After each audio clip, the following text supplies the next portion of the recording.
दादी सा, इसका मतलब आपने अवनी का डिजाइन मेरे नाम से रिप्रेजेंट किया है? हाँ, ये डिजाइन अवनी का ही है, लेकिन वो मेरी कंपनी में डिजाइन डायरेक्टर की पोस्ट डिजर्व नहीं करती। वैसे भी उसने और उसके पति ने मिलकर हमारे परिवार के नाम पर कीचड़ मल रखा है। अब मैं परिवार का नाम इससे ज्यादा खराब होते हुए नहीं देख सकती हूँ। तुम अग्रवाल परिवार का होने वाला कल हो और तुम ये ज्यादा डिजर्व करते हो। ठीक है दादी, लेकिन अवनी को इस बात का पता चल गया तो क्या उसका पति कौन सा कोई राजकुमार है कि वो हमसे पंगा लेगा? घर से निकाल ही चुकी हूँ। ज्यादा नाटक किया उसने तो नौकरी से भी निकाल दूंगी।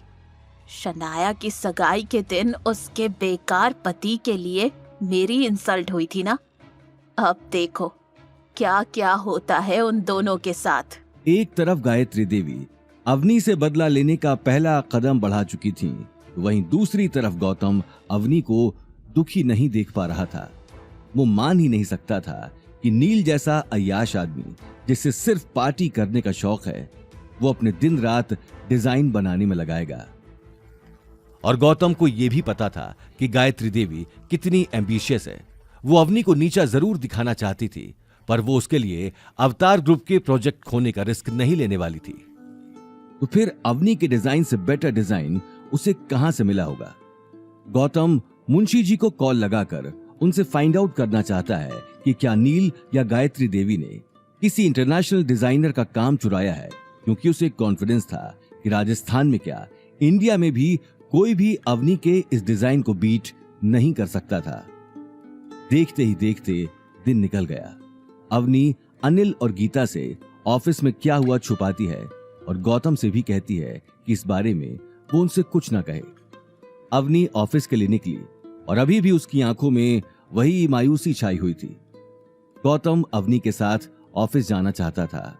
वो उसे उदास अकेले में नहीं छोड़ना चाहता था, पर गीता को लगता है कि गौतम घर के कामकाज में कामचोरी करना चाहता है, और तब वो पैर दर्द का बहाना बनाती है और गौतम से अपने पैर दबवाती है।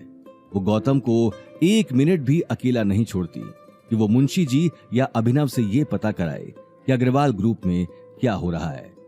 बार बार उसके दिमाग में अवनी का वो मायूस चेहरा आता रहता है, पर वो जितने भी बहाने बनाए, गीता उससे कोई ना कोई काम कराती ही रहती है। वहीं दूसरी तरफ गायत्री देवी ने अभिनव गुप्ता के पास अवनी का डिजाइन भेज दिया, जिस पर अब नील का नाम लिखा था। अभिनव ने एक ही नजर में आने वाले प्रोजेक्ट के लिए उस डिजाइन को सिलेक्ट कर लिया। पूरी कंपनी में खुशी का माहौल छाया हुआ था, लेकिन सबसे ज्यादा खुशी शनाया और नील को थी, क्योंकि नील अब कंपनी का डिजाइन डायरेक्टर बन चुका था। वहीं अवनी को कंपनी में आते ही कुछ अलग सा फील होने लगा। इससे पहले कि वो किसी से कुछ पूछती, शनाया उसके सामने आकर खड़ी हो गई और उसे ऊपर से नीचे तक देखने लगी और फिर बोली, जाओ जाकर नील का कैबिन साफ करो, वो आता ही होगा। मैं उसका कैबिन साफ क्यों करूं? मैं यहाँ उसका काम करने नहीं आती, कंपनी का काम करने आती हूँ। शनाया उससे मुस्कुराकर बोली, तुम अब मेरे भाई डिजाइन डायरेक्टर के अंडर ही काम करने वाली हो, और उसने तुम्हारी ड्यूटीज चेंज करवा दी हैं।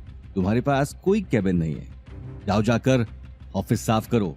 इम्पॉसिबल नील, ये नहीं।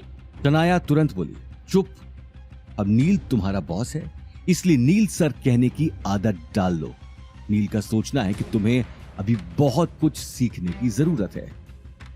ये बात सुनते ही अवनी की आंखें गुस्से में लाल हो गईं। कहाँ है नील? मुझे उससे फेस टू फेस बात करनी है। शनाया फिर मुस्कुराकर बोली, नील अभी अवतार ग्रुप के चेयरमैन के आने का वेट कर रहा है। फाइनल कॉन्ट्रैक्ट जो साइन होने वाला है, तुम जाओ यहां से। इससे पहले कि शनाया आगे कुछ कह पाती, अवनी गुस्से में कॉन्फ्रेंस रूम के अंदर चली गई। कॉन्फ्रेंस रूम में केवल 2-3 लोग ही मौजूद थे जो टेबल साफ कर रहे थे। अभिनव गुप्ता के इंतजार में नील प्रोजेक्टर के सामने बैठा था। नील को सामने देखते ही अवनी का चेहरा गुस्से में भड़क गया। नील, तुमने मेरी ड्यूटीज चेंज करवाई हैं और मेरे कैबिन से मेरा सामान बाहर निकलवा दिया। हाँ, अब मैं तुम्हारा बॉस हूँ, मैं जो चाहूंगा वही होगा।